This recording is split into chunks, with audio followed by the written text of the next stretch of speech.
Because of the time constraints, I will stop here, but I have a request for all of you.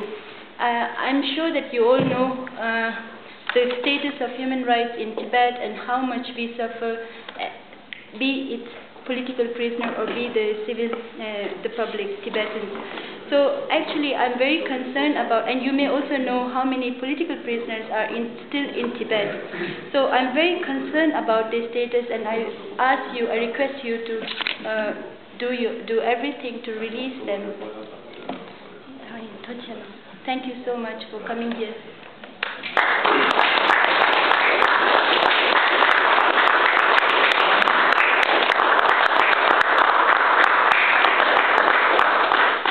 You know, the event to which he was referring,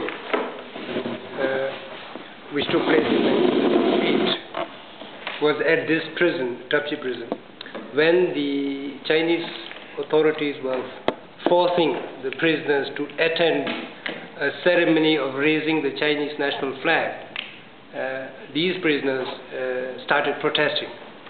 So in the end, because the situation is, you know, you have a situation where political prisoners are completely separated, you know, in separate blocks. So the prisoners began to protest. And if I remember correctly, at that very moment, a delegation of the European Union was visiting the Tibetan capital, if I remember correctly. So in the end, when there was a crackdown on the prisoners, especially on their group,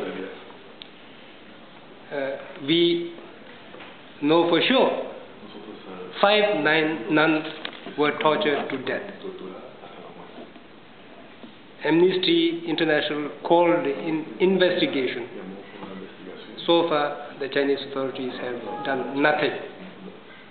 Instead, I do remember them telling the committee against torture during the previous review that they were violent, that they were breaking prison property, windows and all these things.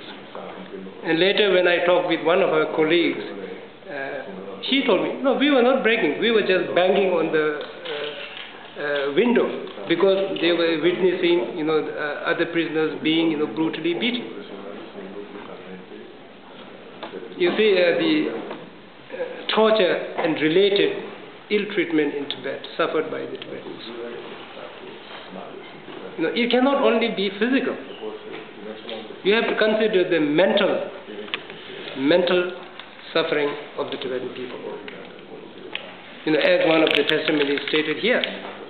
You know, in this so-called, you know, patriotic re-education campaign, monks, nuns, and now, of course, all over Tibet, they are forced to denounce their spiritual leaders. You know, last year there were situations where Chinese, you know, communist cadres and military raided monasteries to conduct these, you know, sessions, you know, equipped with, you know, video camera, and they were forcing the Tibetan monks to jump on the portrait of the Dalai Lama. So you have to consider this kind of, you know, the mental suffering, frustration, humiliation that the Tibetan people suffer. You know, even us, while we are in freedom, I fled Tibet in 1959, and now today I'm living in exile for the past 50 years, you know, without a country. So what will happen to me? What will I think every night when I sleep? So this also we have to understand. Before we open the floor, I will give the floor to Mr. Chogyapa for short remarks, and then we'll have, I hope, some discussion. Thank you.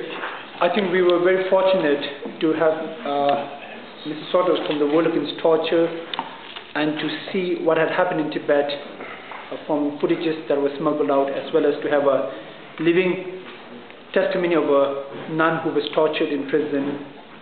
And what I have to say is that I have not seen Tibet. I was not born in Tibet. My parents escaped from Tibet. I live in exile. what I believe is in the welfare of Tibetan people, and that's why I work for His Holiness Dalai Lama. As the moderator said, when we talk of torture in Tibet, we just don't mean physical torture, we mean both psychological and mental torture, which I think is far more severe than physical torture, and that I think almost every Tibetan carries that torture. Almost every Tibetan who are arrested or detained are tortured. There's one elderly Tibetan who was in prison for over 33 years, living in Switzerland.